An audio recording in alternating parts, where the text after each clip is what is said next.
ayat 151 ya. A'udzu billahi minasyaitonir rajim.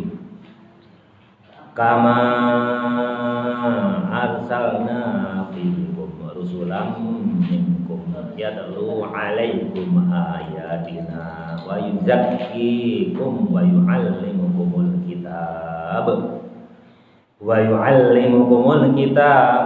hikmata wa yu'allimukum ma lam takunu ta'malun fadhkuruni adzkurkum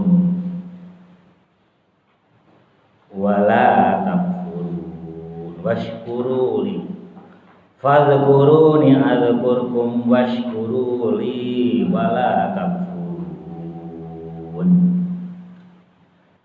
Bismillahirrahmanirrahim. Kama arsalna, seperti halnya kami telah mengutus. Muta'alliqun kalimat kama arsalna ini tergantung biutimma dengan kalimat waliutimma. Ayat sebelumnya itu ya, pas di atas nomor 150 itu kan ada lafal waliutimma. Jadi kama arsalna itu ya diutus itu apa? Untuk menyempurnakan nikmat ya, dan petunjuk. Muta'alliqun tergantung biutimma dengan lafal waliutimma. Ayat maman artinya menyempurnakan. Kaitmamiha seperti halnya sempurnanya nikmati alaikum ya, nikmati alaikum wala'allakum tahtadun tadi. Kaitmamiha seperti halnya menyempurnakannya nikmatku kata Allah ya, biirsalina dengan utusan kami, artinya ya dengan Muhammad yang menyempurnakan ya, diutus untuk menyempurnakan nikmatnya Allah. Itu siapa ya? Utusan Allah, utusan kami itu artinya ya Nabi Muhammad. Fikum di diri kamu sekalian semuanya. Rasulan utusan minkum dari kamu sekalian. Muhammadan artinya siapa utusan itu? Muhammadan artinya Nabi Muhammad Shallallahu Alaihi Wasallam. Jadi rasulan di sini tafsirnya itu ya Nabi Muhammad Shallallahu Alaihi Wasallam. Ya telu yang membacakan kepada mereka. Ya telu yang membacakan alaikum atas mereka ayatina tanda-tanda kami, Al-Qur'an berupa Al-Qur'an. Jadi Rasul yakni Muhammad, Rasulam minkum artinya Muhammad dari mereka itu yang membacakan tanda-tanda Allah berupa kitab Al-Qur'an. Wa yuzakkikum dan membersihkan kepada kamu sekalian. Yutahhirukum artinya membersihkan minasyirki dari kemusyrikan. Jadi Nabi Muhammad itu diutus untuk menyempurnakan nikmatnya Allah dan membersihkan dari kemusyrikan. Karena apa? Umat Yahudi sudah melenceng, Nasrani sudah melenceng. Nabi Isa dianggap sebagai anak Allah. Itu makanya diutuslah Muhammad Rasulullah untuk membersihkan dari hal-hal yang syirik. Wa yu'allimukum dan mengajarkan kepada kamu sekalian. Jadi Nabi Muhammad itu diutus kepada kaumnya pada waktu itu di samping menyempurnakan nikmat Allah, membersihkan dari kemusyrikan, juga diutus untuk mengajarkan. Wa yu'allimukum dan untuk mengajarkan kepada kamu sekalian Alkitab, yakni mengajarkan kitab. Al-Qur'ana artinya kitab Al-Qur'an, wal hikmata dan ilmu hikmah. Ya, ilmu hikmah itu ya ilmu yang membawa manfaat, ilmu adab, sopan santun, kebaikan antar sesama, itu namanya ilmu hikmah. Sesuatu fihi di dalam Al-Qur'an minal ahkami, dari beberapa hukum. Jadi dalam Al-Qur'an itu banyak hukum, diantaranya hukum-hukum fikih, hukum-hukum faraid, hukum peperangan, semuanya ada lengkap di dalam Al-Qur'an. Nah, konon katanya ulama generasi sekarang itu yang bernama Gus Baha. Nah, dalam ilmu dalam Al-Qur'an itu kurang lebih ada 1.500 hukum fikih. Itu kurang lebih baru 700 hukum fikih yang ditemukan. Di antaranya 200 hukum fikih itu ditemukan oleh Gus Baha. Itulah kalau seorang ulama yang ulung yang mampu menemukan, menafsirkan, menemukan hukum-hukum fikih di dalam Al-Qur'an. Jadi konon ya, menurut pendapat ulama itu di dalam Al-Qur'an itu ada jumlahnya 1.500 hukum fikih. Baru ditemukan kurang lebih 700 hukum fikih. Nah, nanti kalau sudah menjelang kiamat itu biasanya baru ditemukan semua. Jadi kalau baru separuh berarti kiamat itu masih lama. Jadi kalau kalian ada berita-berita ya di Google, berita dimanapun, kiamat menjelang akan datang ya. Biasanya ramalan-ramalan orang orientalis ya, orang-orang barat itu meramalkan kiamat datang tahun 30, 40, 50. Itu bohong. Karena apa? Hukum fikih dalam Al-Qur'an itu setengahnya aja belum ditemukan. Baru kurang lebih 700. Itu diantaranya 200 hukum fikih itu baru-baru ini ditemukan oleh Gus Baha. Ya, oleh Gus Baha, ulama yang sangat terkenal, yang mumpuni, masih muda, ya, umurnya kurang lebih baru 53 tahun, tapi sudah berjasa besar terhadap perkembangan ilmu fikih di Indonesia ini khususnya. Ya, luar biasa ini Gus Baha ini. Bismillahirrahmanirrahim. Bismillahirrahmanirrahim. Wal hikmata, dan ilmu hikmah ma sesuatu fihi di dalam Quran, minal ahkami, dari beberapa hukum, wa yu'allimukum, dan Rasul tadi diutus kepada kamu sekalian untuk mengajarkan ma sesuatu lam takunu yang belum ada kamu sekalian ta'lamuna pada mengetahui. Jadi Rasul Muhammad itu diutus itu salah satunya untuk mengajarkan Al-Qur'an dan isinya. Ya, jadi bukan yang mengajarkan Quran dan isinya. Sebagian ya tanpa diajarkan oleh Rasul pun manusia atau umat manusia pada waktu itu sudah bisa mengetahui. Jadi Quran itu sebagian itu mudah dipahami. Ya, orang-orang kafir non-Islam pun mudah memahami isi Al-Quran. Contohnya siapa?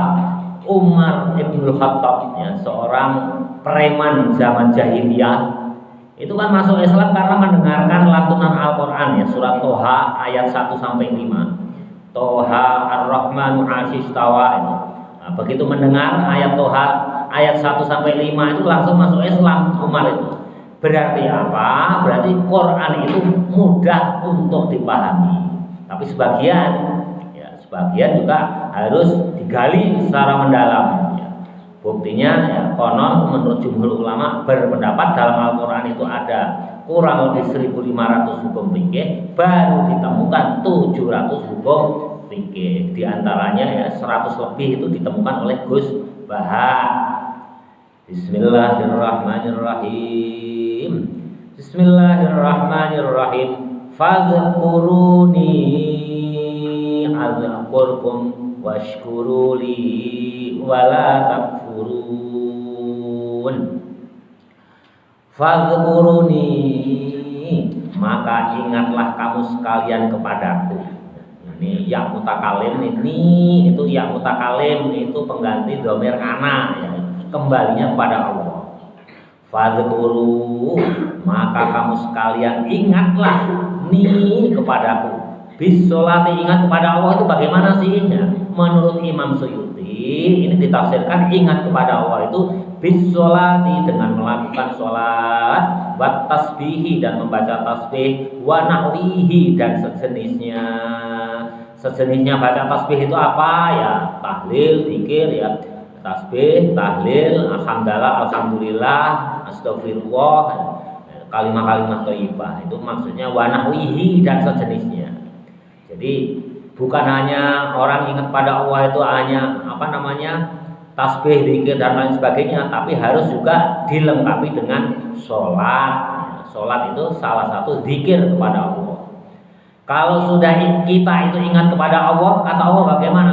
Azkurkum, tentu aku akan ingat kepada kamu sekalian. Jadi kalau manusia itu ingat kepada Allah, pasti Allah akan sebaliknya ingat kepada manusia. Ya otomatis sebaliknya, kalau manusia itu melalaikan atau melupakan Allah, otomatis Allah akan melupakan kepada manusia. Artinya apa? Ya, amalan itu sesuai apa yang kita kerjakan. Kalau yang kita kerjakan amalan baik, pahalanya nanti akan mendapatkan balasan yang setimpal, yakni kebaikan. Begitu juga kalau amal yang kita kerjakan itu jelek, nanti balasannya juga berupa kejelekan. Yaitu udah setimpal. Ya, Bapak ini seminggu ini sedih. Ya, seminggu ini yaumul khuzni bagi Bapak. Tetangga Bapak itu ada 2 orang yang mati karena minum oplosan. Itu dalam waktu 2 minggu.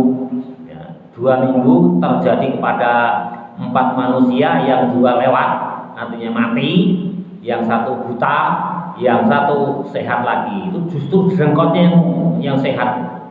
Tadinya Bapak mengharapkan itu udah dengkotnya yang mati, tapi malah sehat ya itulah Allah Maha Kuasa ya. Yang 2 yang lewat mati itu gara-gara minum oplosan. Belum yang mati yaumul khuzni. Jadi hari kesedihan itu rumahnya itu menempel dengan rumah Bapak.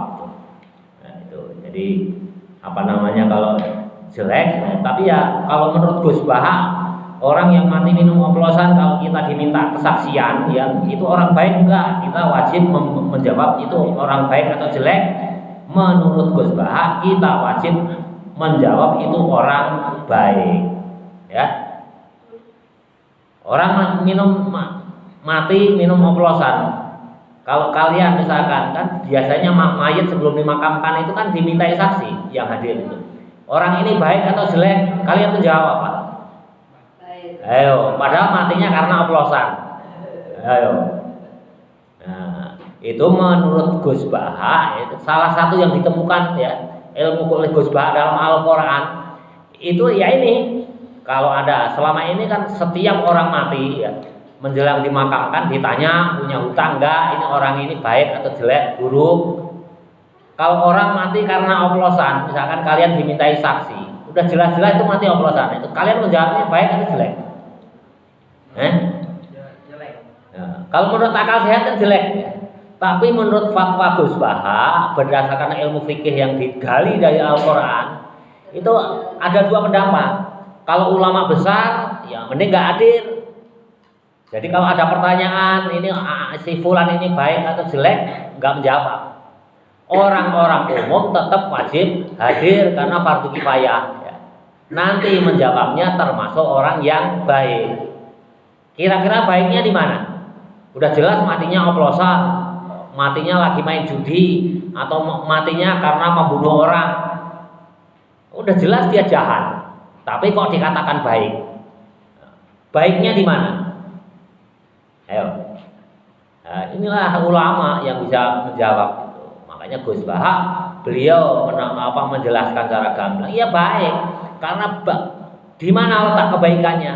Dengan kematiannya orang yang ahli oplosan, dengan kematiannya orang yang ahli judi, berarti berakhirlah dia itu menjadi ahli kemaksiatan.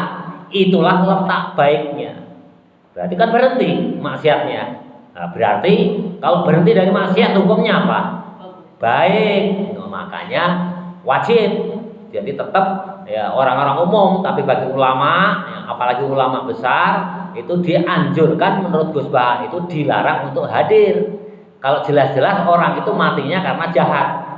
Karena apa? Nanti ada pertanyaan, ini orang baik atau orang jelek, jahat. Nah, Kalau dijawab orang jahat berarti melakukan dosa. Karena apa? Ahli waris yang ditinggal itu nanti tersinggung. Kan belum tentu jahat ya. Nah, keluarganya tersinggung berarti kita menyakiti hati orang lain. Berarti kita melakukan dosa. Makanya anjuran untuk Gus Baha, kalau yang mati, yang meninggal itu orang yang melakukan kejahatan atau orang yang ahli kejahatan. Ya. Walaupun pas matinya itu pas tidak melakukan kejahatan, sebaiknya tidak datang. Yang datang siapa? Yang orang-orang umum seperti kita. Biar nanti kalau ada pertanyaan ini termasuk orang jahat atau orang baik, kita bisa menjawab orang baik. Letak baiknya bagaimana? Ya berarti berhenti dari melakukan kemaksiatan. Jelas ya? Nah ini salah satu hukum fikih.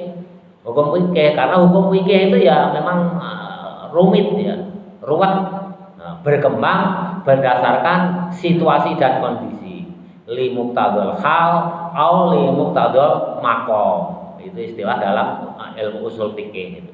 Jadi kadang-kadang di suatu keadaan tertentu itu bisa kita terapkan, tapi nanti di lain waktu hukum itu tidak bisa kita terapkan. Contoh ya, kalau di puasa di negara yang dilintasi garis khatulistiwa itu bisa sempurna puasanya, terbitnya fajar shadiq sampai tenggelamnya matahari. Tapi kalau di kutub utara Kanada sana nggak bisa. Jadi kitab fikih yang ada di Indonesia ini kalau kita bawa ke Kanada itu nggak bisa berlaku. Karena apa? Di Kanada kutub utara, Kanada bagian utara itu siangnya hanya 2 jam. Ya, jadi repot, nggak bisa. Kitab fikih yang ada di Indonesia ini kita bawa ke sana, kita terapkan di sana. Ya, jelas ya. Jadi luar biasa Gus Baha ini. Makanya Pak Quraish Shihab dalam suatu kesempatan beliau menasihatkan kepada kita yang mewarisi ilmunya Imam Nawawi Al-Bantani saat sekarang ini adalah Gus Baha.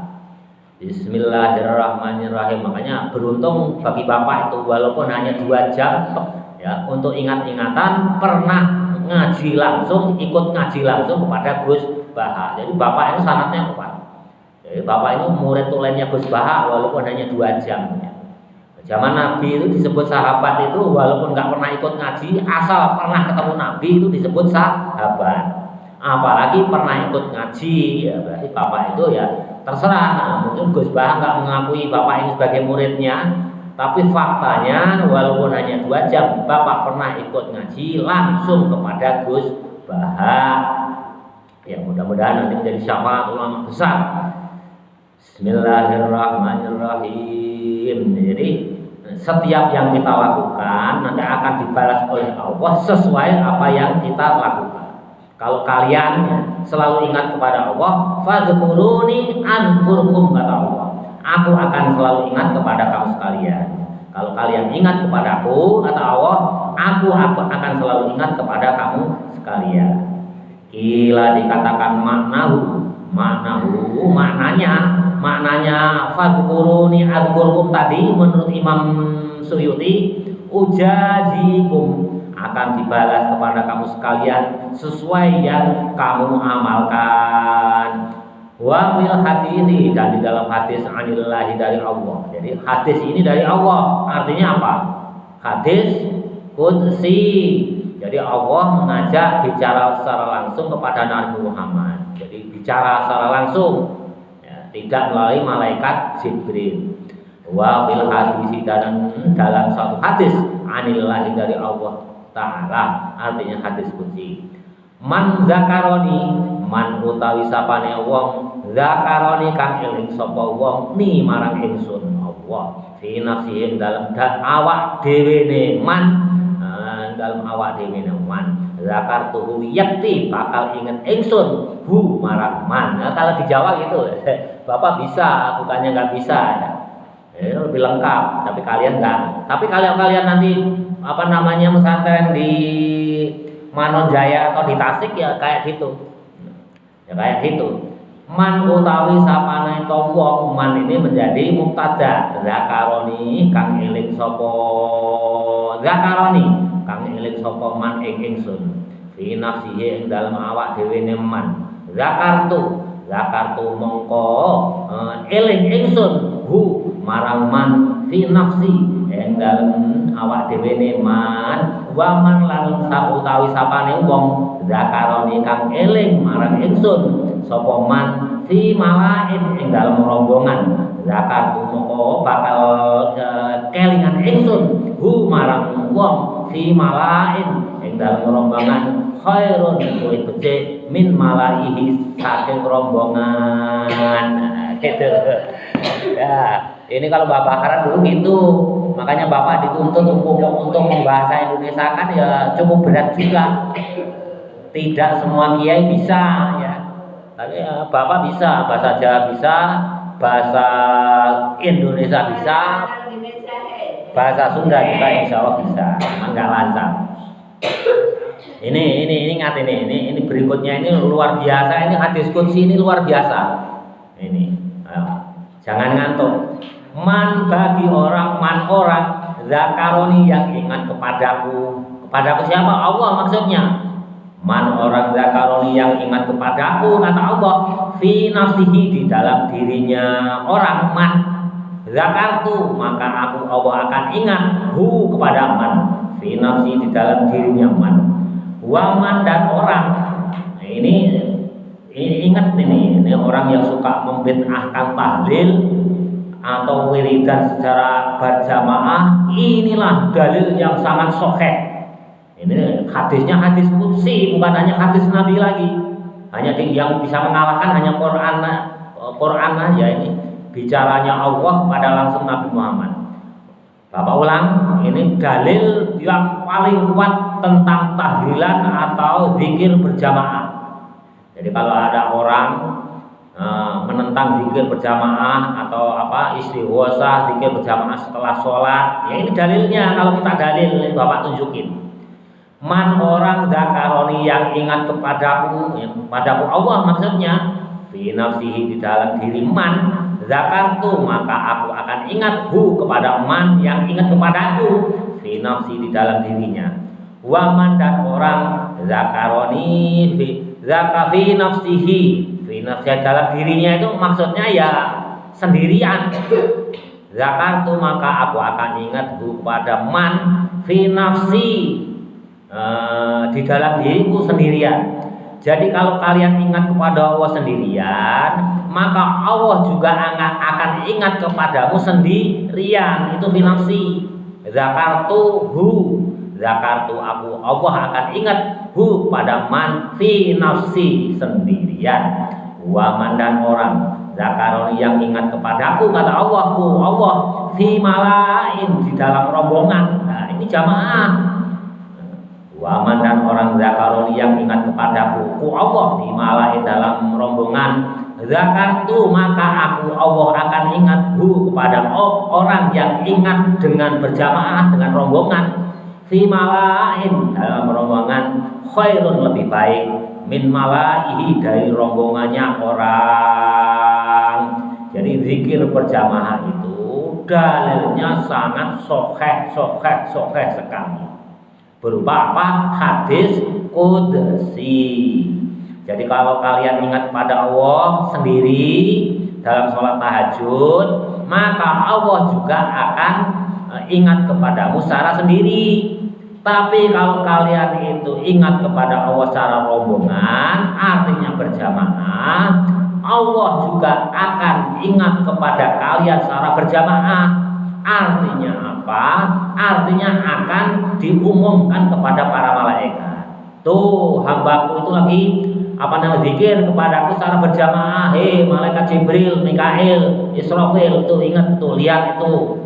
Nah, hambaku lagi pada istighosah kubro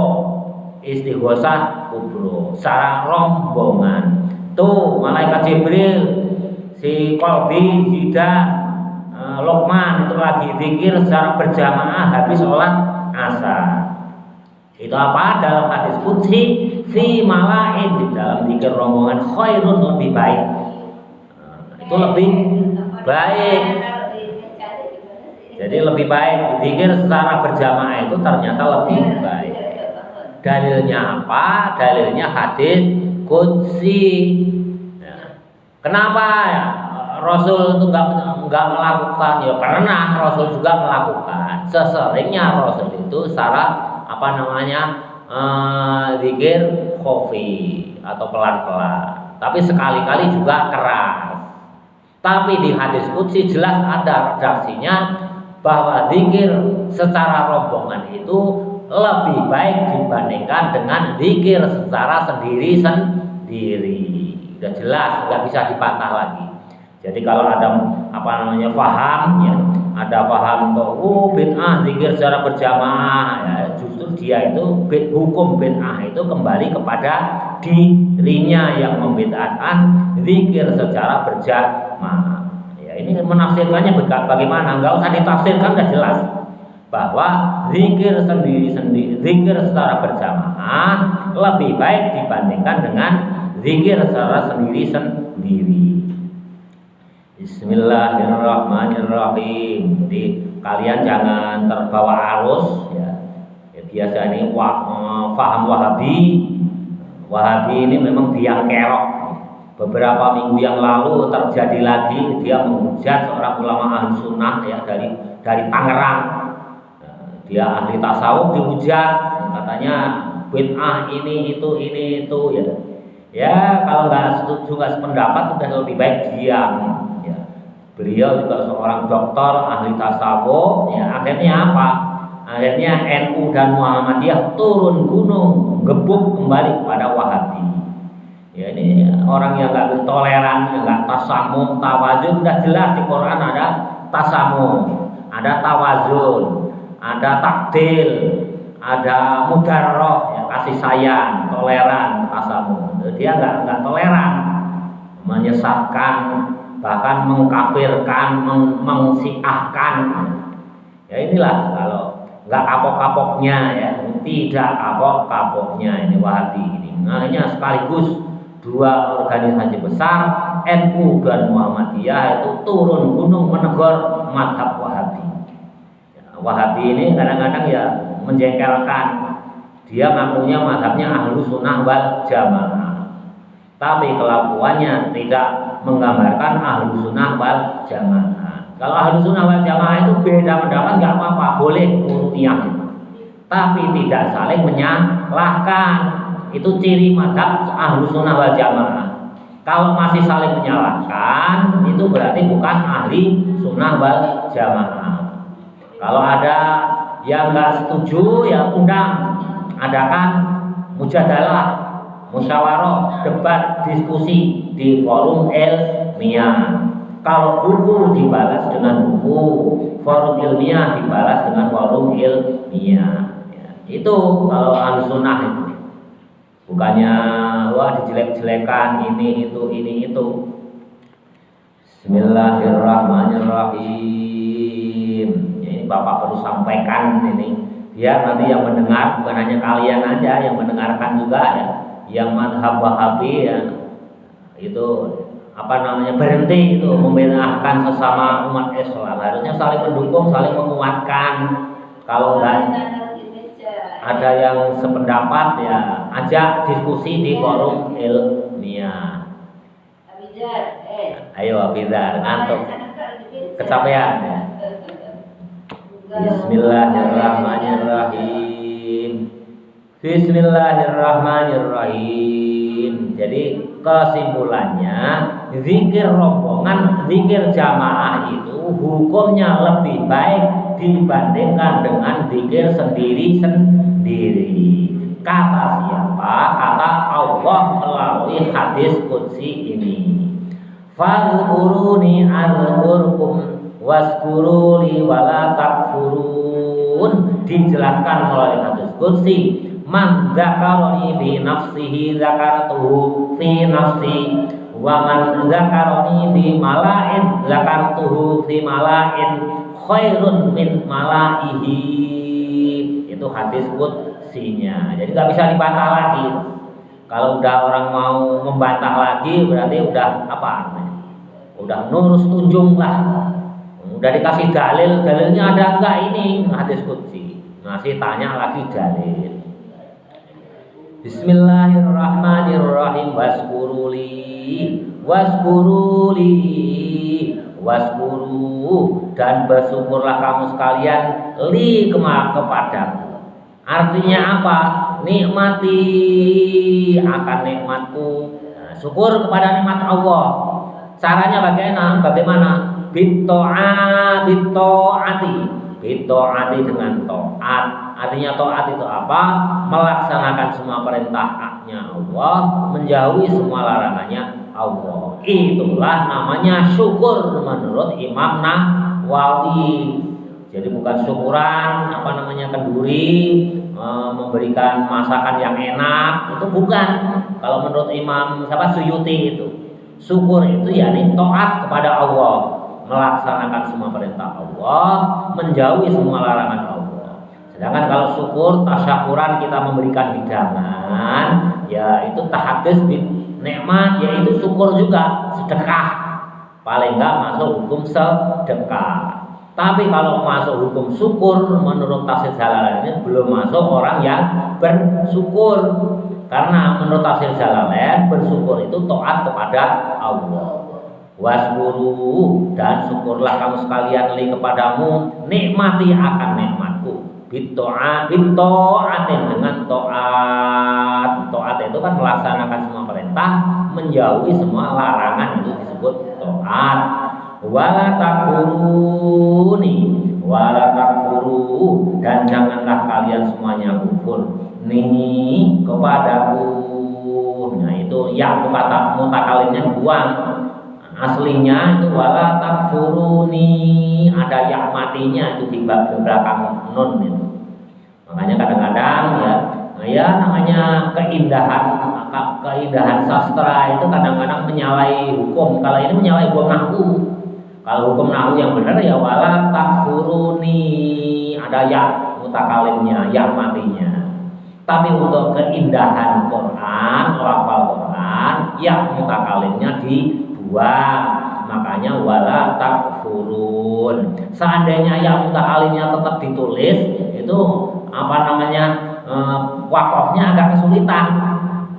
Kalau nggak indah, wala takfurun. Tapi kalau ditulis ya mutakalimnya menjadi wala takfuruni, kan nggak indah, kurang indah. Nah, itulah Allah itu, karena Allah itu jamil, maha yang indah-indah. Wala takfuruni, wala takfuru dan janganlah kamu sekalian berbuat kufur nih kepadaku bil maksiyati, dengan berbuat maksiat. Ya ayyuhalladzina amanu ista'inu bis-sabri was-shalah innallaha ma'as-sabirin wa la taqulu liman yuqtalu fi sabilillahi amwat bal ahya mana terusnya bal ahya walakin la yash'urun. Ya ayyuhalladzina amanu wahai orang banyak, amanu yang beriman orang banyak, Ista'inu mintalah pertolongan kamu orang banyak al akhirati, atas pertolongan akhirat. Nah ini Imam Suyuti ini ya luar biasa ya, ulama yang mengutamakan akhirat. Buktinya apa? Minta pertolongan kepada Allah itu hanya khusus untuk urusan akhirat. Kalau urusan dunia, Imam Suyuti itu tidak pernah minta pertolongan kepada Allah. Buktinya ini, ista'inu, menafsirkan ista'inu ini ala akhirah aja, hanya urusan akhirat. Urusan dunia dikesampingkan oleh Imam Suyuti. Ya kalau bagi kita ya ala dunia wal akhirah. Jadi kalau Bapak ya nggak setuju dengan Imam Suyuti ini karena beda level. Kalau Bapak itu di levelnya di dalam sumur yang paling dalam, kalau Imam Suyuti di langit yang paling atas. Ya tentunya beda level. Ya kalau nggak setuju kan boleh. Ya kalau Bapak suruh ikut Imam Suyuti ya nggak levelnya lah, beliau ulama besar ya. Makanya urusan dunia beliau tidak minta pertolongan kepada Allah. hanya akhirat aja. Jadi kalau ada orang berdoa minta pertolongannya hanya akhirat aja ya, jangan kamu celah, ya nggak boleh ya, itu hak masing-masing. Ya, sanadnya ada termasuk Imam Suyuti, minta pertolongan pada Allah itu hanya urusan akhirat. Bisobari dengan sabar, alat to'ati atas ketaatan, ya, ketaatan itu juga sabar. Bangun subuh, sholat subuh dingin-dingin harusnya tarik selimut hangat ya. Kita harus sabar ya, harus bangun walaupun dingin tetap wudu. Wal balai dan cobaan. Jadi taat itu ya, kesabaran itu dalam ketaatan juga harus sabar. Puasa itu kan lapar. Kalau nggak sabar ya nggak jadi puasa. Wal balai dan cobaan. Dapat cobaan juga yang sabar. Sabar itu apa sih? Sabar itu kalau menurut Imam Suyuti nanti di tempat dijelaskan secara detail masalah sabar. Misalnya ini kemarin yang meninggal itu siapa ibunya itu? Zidan ya, sama siapa? Siapa adiknya itu? Fadli ya. Itu kesabaran menurut Imam Suyuti ya, ulama-ulama jumhur termasuk sahabat itu hanya 1 hari yang dihukumi sabar. Meninggal 1 hari pas meninggalnya itu sabar ya, itulah yang dihukumi sabar ya, itu yang dihukumi sabar. Kalau pas meninggalnya itu nggak sabar, dia nangisnya habis-habisan, bahkan nyobek baju ya, itu akhirnya hari kedua, ketiga, keempat, kelima sabar, itu tidak dihukumi sabar menurut ulama. Itu sabar itu ya hari pertama pas hari meninggalnya. Kalau hari kedua, ketiga, keempat sabar itu ya suatu keniscayaan, ya sudah sewajarnya. Atau bahasa yang lebih sederhana lagi udah biasa. Orang kehilangan ya, misalkan kehilangan uang 100 juta itu kan sedih itu. Sedih hari pertama, nanti kedua berkurang, ketiga berkurang, nanti hari ke 40 udah biasa, udah nggak ketemu ya udah nggak sedih lagi. Gitu. Itu menurut ulama jumhur ya. Banyakan itu disebut sabar itu hari pertama. Jadi hati-hati kalau kalian kehilangan apapun, apalagi kehilangan orang tua, itu hari pertama itu yang dinilai oleh Allah itu dicap sabar itu ya hari pertama. Kalau dari hari pertama kalian itu sabar, ya itu berarti lulus. Kalau hari kedua, ketiga kalian sabar, ya udah keniscayaan. Mau nggak mau, udah hilang, mau diapain? Orang tua udah meninggal, mau diapain? Kita juga sebentar lagi meninggal. Jadi kita harus sabar. Kita puasa Ramadan sebentar lagi ya, dari awal pertama harus sabar menerima lapar, siksaan ya. Kalau udah hari udahlah hari pertama masih menggerutu, aduh nggak kuat ini, nggak terbiasa biasanya makan, nah itu udah nggak dimasukkan dalam hamba yang sabar. Wah udah hari ke-15 lah saya udah bisa bersabar, nah itu udah oleh malaikat Raqib Atid ya, oleh malaikat Raqib tidak dimasukkan dalam pahala sabar, keniscayaan, karena udah terbiasa. Sabar itu ya hari pertama. Kalian ketaatan melakukan puasa ya dari hari pertama. Hari pertama itu udah harus sabar menerima cobaan, lapar perut. Ya. Hari kedua, ketiga ya udah terbiasa, ya udah biasa. Udah terbiasa. Bismillahirrahmanirrahim. Ya, hati-hati ya. Sabar itu hendaknya dimulai permulaan kalian menerima cobaan. Kalau udah hari kedua, ketiga, menurut jumhur ulama sudah tidak dimasukkan dalam kategori sabar. Hati-hati. Jadi hukum sabar ya, kalian yang penting sabar, saya itu sabar, udah kali kehilangan orang tua, ya udah lama ya udah lupa lah. Sudah lupa, udah terbiasa, itu sudah keniscayaan. Ada itu orang itu sampai sekian tahun tuh, tapi ada juga yang belum bisa menerima, juga ada. Bismillahirrahmanirrahim. Bisa beri dengan sabar ala ta'ati atas ketaatan, wal balai dan cobaan, wassolati dan sholat. Jadi sholat itu selalu dibawa, kondisi apapun sholat itu selalu dibawa.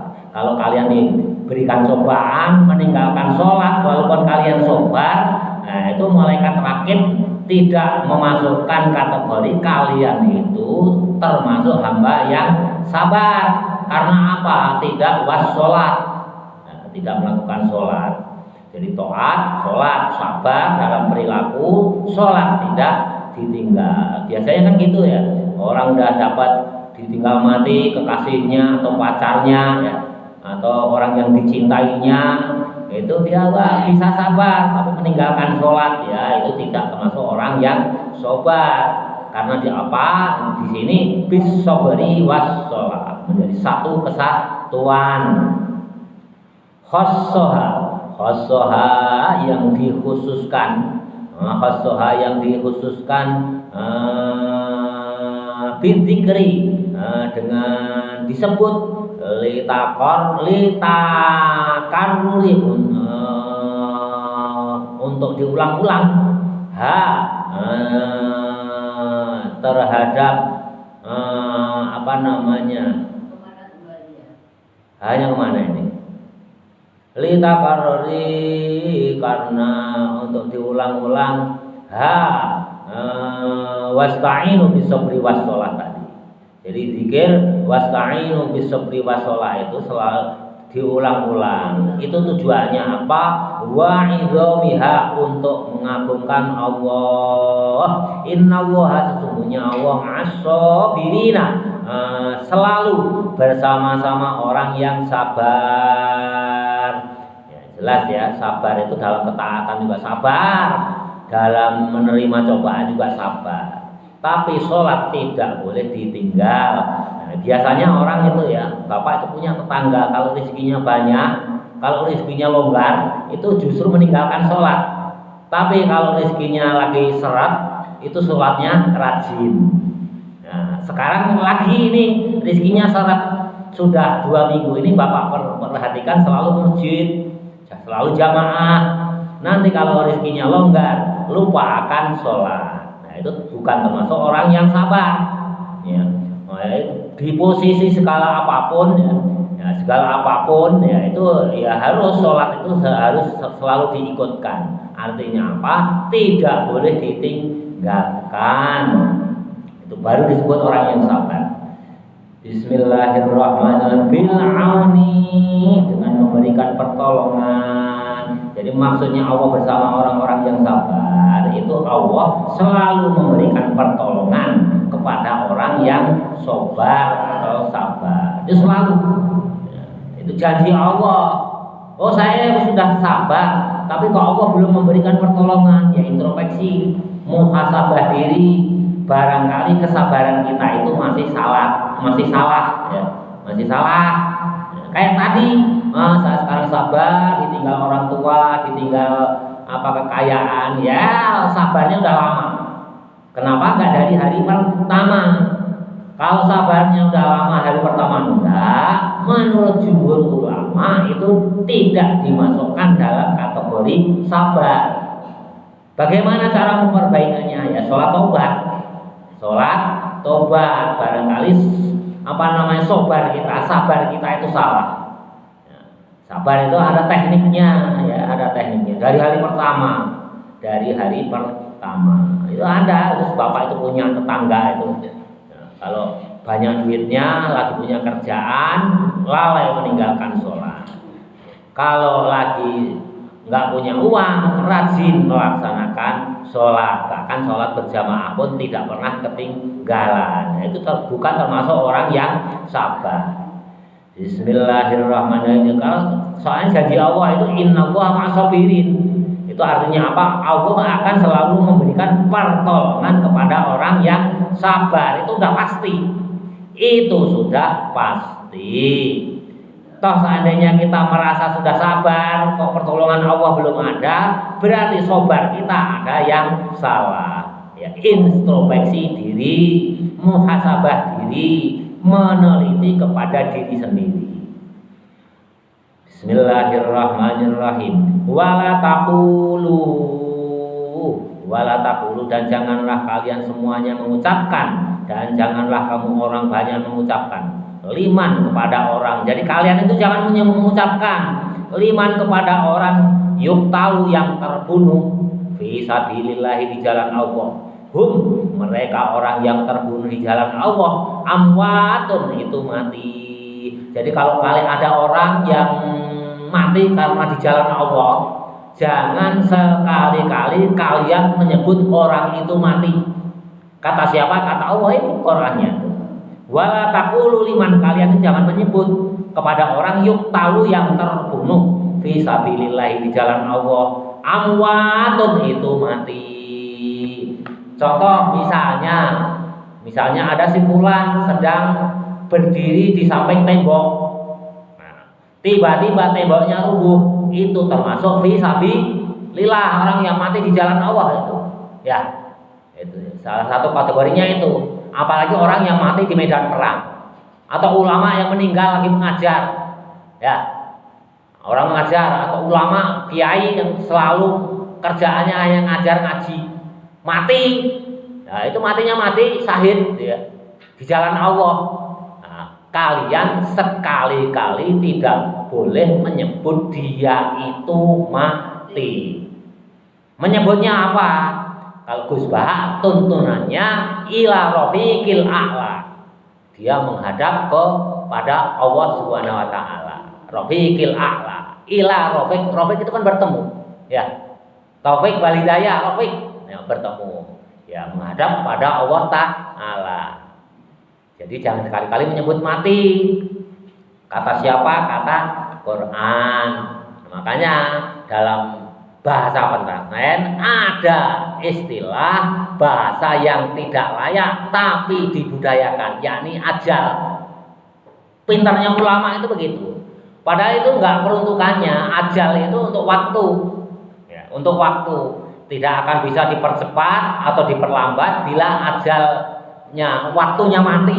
Ajal itu waktunya mati, bukan kematian ya. Ajal itu waktunya mati, beda dengan mati ya. Makanya di lingkungan pesantren itu Pak Kiai itu ajal itu untuk mensiasati Quran ini. Sebenarnya itu salah, kata-kata yang salah tempat. Tapi untuk mensiasati Quran, jangan kamu sekali-kali menyebut mati. Maka di lingkungan pesantren itu dipilihlah kata dengan ajal. Si fulan itu ajal, si fulan itu ngajal, sudah ngajal. Itu untuk menghindari ini. Siapa tahu dia itu termasuk orang yang mati syahid fisabilillah. Fisabilillah kan banyak. Guru ngaji lagi ngajar mati. Itu fisabilillah. Makanya sewaktu Khalid bin Walid, tentara panglima Islam paling tersohor ya, menjelang ajal, menjelang meninggal, dijenguk oleh Bilal bin Rabah, nangis. Begitu Bilal bin Rabah itu masuk ke rumahnya Khalid bin Walid di dalam tempat tidurnya, langsung nangis. Ya Bilal, aku ini orang yang sangat rugi. Kenapa ya sahabatku Khalid? Saya ini panglima perang yang sangat gemar, hidupku sebagian besar menjadi panglima perang di peperangan. Tapi aku ingin mati dalam peperangan tidak terlaksana. Aku akan mati di atas tempat tidur. Alangkah ruginya saya. Khalid bin Walid ya, rugi, merasa rugi sampai di punggungnya itu penuh dengan luka-luka panah yang menancap di punggungnya itu penuh. Itu cucunya kalau digendong itu dipakai mainan karena apa, berlubang, lubangnya itu dalam. Itu Khalid bin Walid. Tapi takdirnya Allah ya, tidurnya di atas tempat tidur ya nggak mati di peperangan itu, menangis karena apa? Memang orang yang meninggal fisabilillah itu luar biasa sekali nikmatnya Allah, nikmatnya Allah. Makanya impian Bapak yang paling tinggi itu ya mati di tanah suci waktu nanti menjalankan ibadah haji. Impian Bapak yang paling tinggi, ya, sisa impian yang paling tinggi ya mati di tanah suci. Ya, kalau keluarga ya mudah-mudahan kembali dengan sehat ke rumah. Ya itu pilihan ya. Berarti itu panggilan Nabi Ibrahim. Tapi kalau di hari haji mati di tanah suci itu panggilan malaikat Jibril itu. Panggilan malaikat Jibril. Apalagi di tanah suci itu luar biasa. Apalagi waktu ziarah haji itu termasuk fi sabilillah. Itu bal amwan, nggak boleh itu, nggak boleh. Kamu menyebut orang yang meninggal fisabilillah guru. Makanya nanti kalau kalian suatu saat guru kalian ada yang meninggal, itu jangan disebut mati, disebut ajal. Oh Pak Guru anu ajal, untuk menghindari kata-kata dalam Al-Quran ini amwat. Bismillahirrahmanirrahim, jelas ya, hindari itu kata-kata mati itu ajal aja, walaupun salah kaprah. Menghindari Al-Quran, hukum Al-Quran. Kalau kalian menyebut mati dosa. Kata siapa? Kata Al-Quran, dilarang keras oleh Allah. Wala taqulu liman yuqtalu fi sabilillahi amwat. Jangan kalian menyebut mati.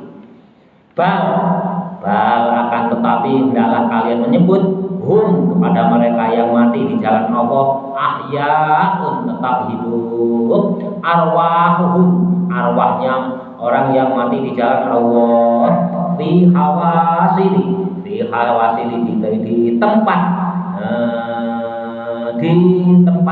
di punggungnya. Jadi arwahnya itu hidup. Tentu kehidupannya orang yang mati syahid di jalan Allah itu beda dengan kehidupan kita. Nah, ini Imam Suyuti menafsirkan ya, berdasarkan keterangan Nabi ini tentunya ya, berdasarkan hadis-hadis ya, keterangan ulama-ulama. Bal ahyaun, akan tetapi hidup, mereka itu hidup, arwahuhum, arwah mereka fi hawasili, di punggung tuyurin, burung khudurin yang berwarna hijau. Jadi orang yang mati syahid fisabilillah itu kan mati syahid. Fisabilillah itu rohnya menurut Imam Suyuti itu ada di punggung burung yang berwarna hijau.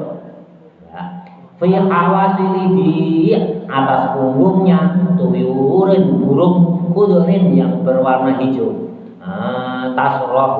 Tasrohu yang berkeliling fil jannati, di dalam surga. Jadi burung itu terbang berkeliling di dalam surga.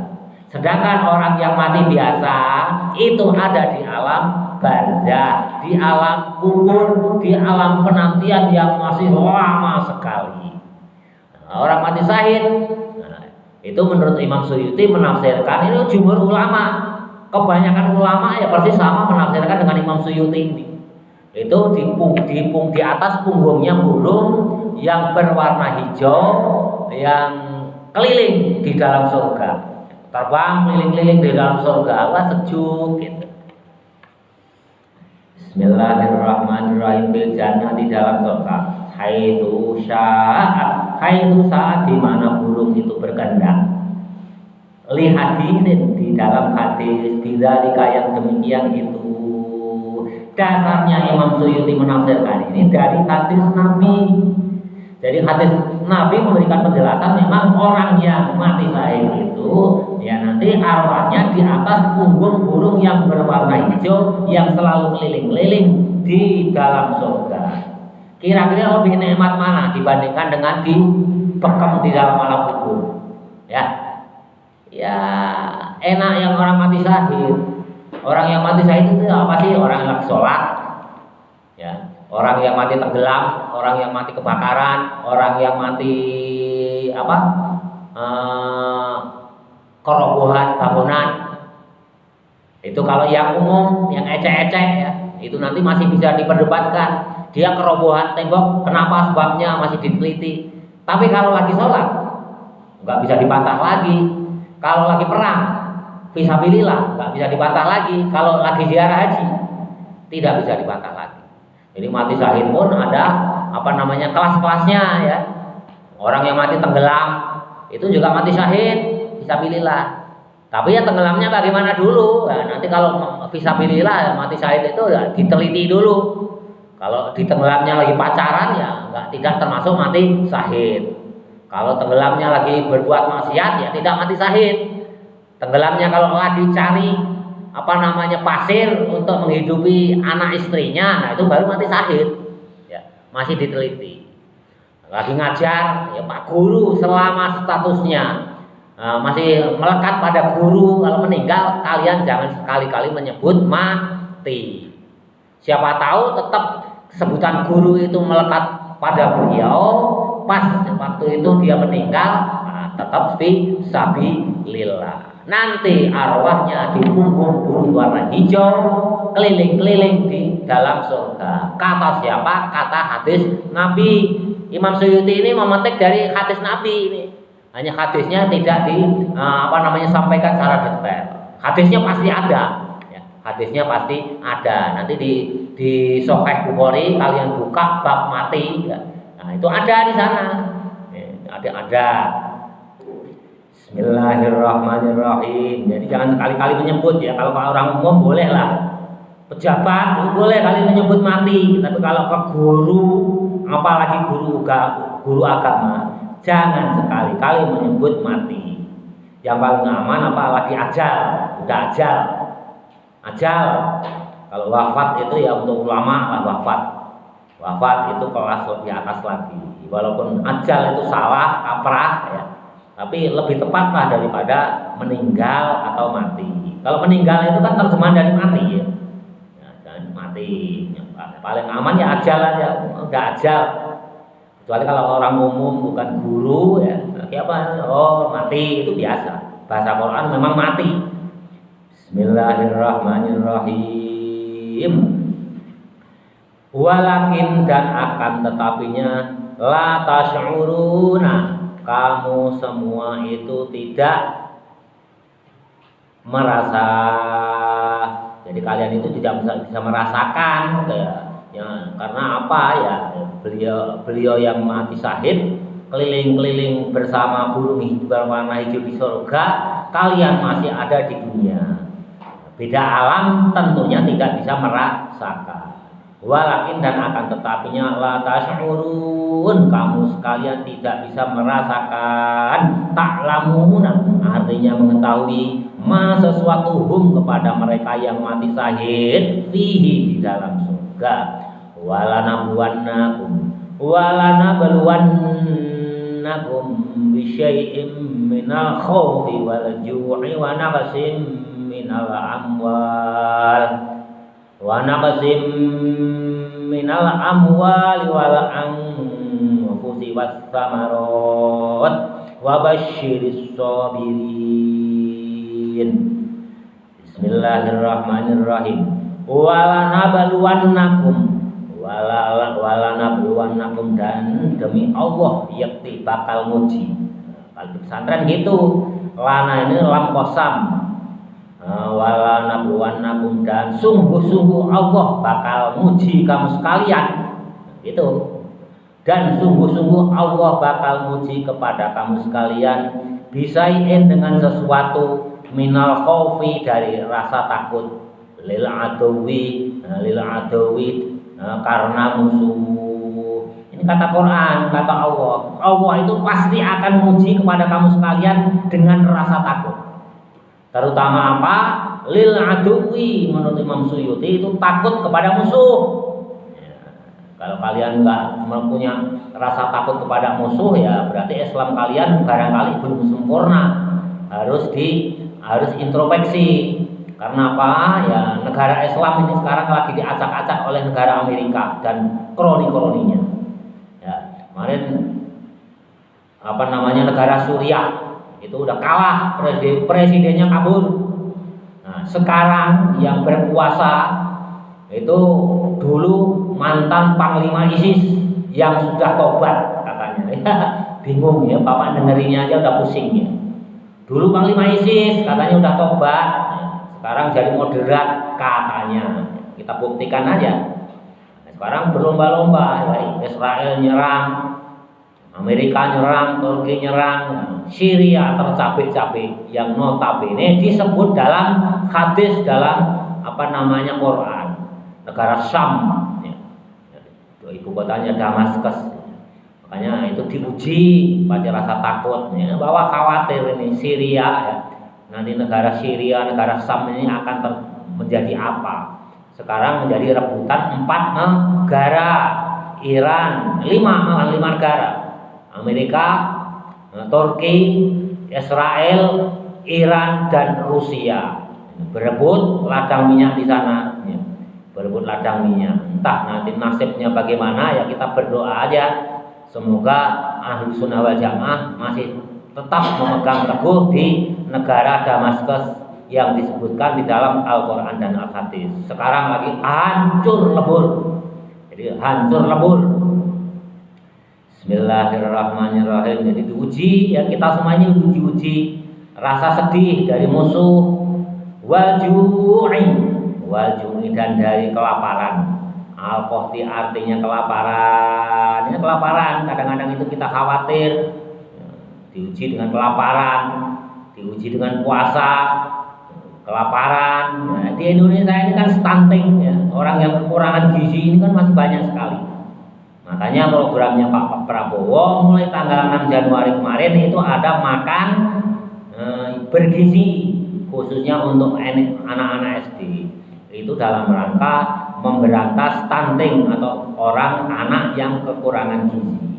Jangan jauh-jauh di Kerawang aja, di kampung halaman Bapak,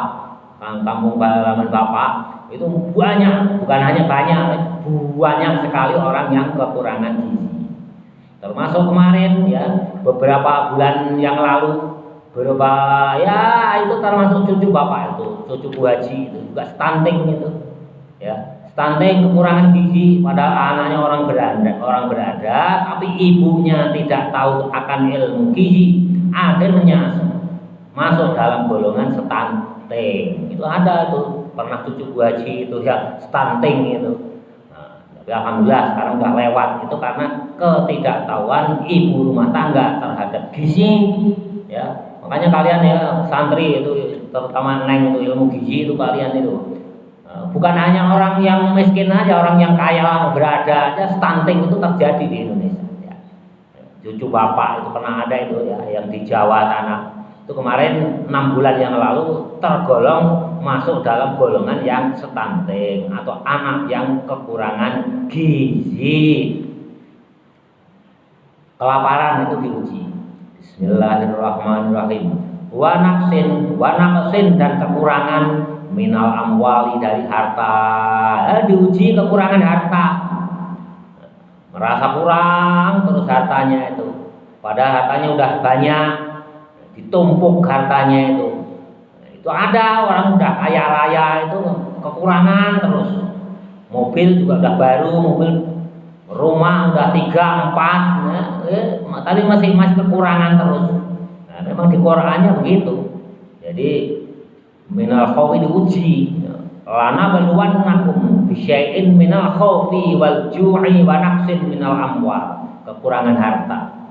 Bil halakin dengan kerusakan. Kekurangan harta itu bukan dengan kerusakan, perang.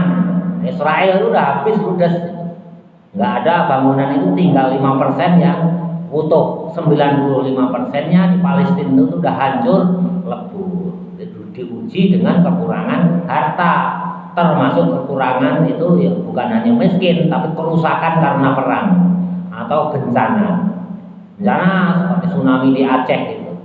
Di Aceh itu lah kita nyaman-nyaman ya, orang lagi berjualan, lagi olahraga jam 8, jam 9 di hari Ahad, tiba-tiba tsunami. Itu diuji dengan kerusakan harta. Wal anfusi dan diuji dengan dirinya sendiri, bil qatli dengan terbunuh ya, karena peperangan ya, bunuh perang diuji. Wal mauti dan mati biasa, wal mauti dan mati, wal amrodi dan beberapa penyakit. Nah, diuji juga kemarin, seperti kemarin penyakit apa namanya yang luar biasa itu apa yang kemarin itu? Covid ya. Nah, Covid itu juga diuji. Nah, itu kalau kalian membuka kitab dari zaman Nabi sampai sekarang ya belum ada yang disebut apa namanya Covid itu. Belum ada. Ya itu ya apa namanya baru. Ya mungkin itu kan akhirnya saling tuding ya antara Amerika, Cina, Rusia. Rusia menuding bahwa Amerika yang menyebarkan Covid itu dibawa di Cina ya. Karena itu tersebarnya pertama kali di Cina. Supaya apa? Ya, supaya Amerika itu melumpuhkan tanpa peperangan. Supaya orang Cina itu pada mati semua terkena Covid. Ya, itu kan bisa direkayasa. Kalau kalian jadi ilmuwan, ya, bakteri itu bisa direkayasa. kalau kalian jadi ahli biologi, kalian itu bisa menciptakan bakteri yang berbahaya. Itu bisa diciptakan. Makanya dulu ada bom biologi itu dilarang. Itu yang meledak, begitu meledak itu bakteri itu menyebar. Ya, tanpa perampun manusia mati. Itu sudah diantisipasi dalam Al-Quran. Sudah disebutkan. Jadi luar biasa. Padahal Quran 1400 tahun yang lalu. Ahli biologi, ahli bakteri baru-baru ini ya. Baru abad keberapa? Yang luar biasa kan baru abad 20 ya. Quran abad 1400 sudah antisipasi ini Quran. Kalau kalian bisa menafsirkan Quran, minimal bisa baca aja kayak Bapak. Jadi nggak heran, lihat dunia itu nggak heran ya. Jadi bakteri COVID itu ya, itu mungkin barangkali apa namanya teori konspirasi. Jadi mungkin ya yang benar yang mana ya wallahu alam, tapi yang pasti kalau pemerintah Indonesia kan belum punya ahlinya, hanya domblong, pelongo hanya melihat. Sedangkan negara besar Cina, Rusia, Amerika saling tuding, kamu yang membuat bakteri, kamu yang membuat bakteri. Indonesia jadi penonton. Tapi alhamdulillah untuk penanggulangannya Indonesia termasuk number one ya, nomor 1. Termasuk ranking 1 luar biasa itu Pak Jokowi itu. Nah kadang-kadang orang yang dilihat itu jeleknya saja. Coba seandainya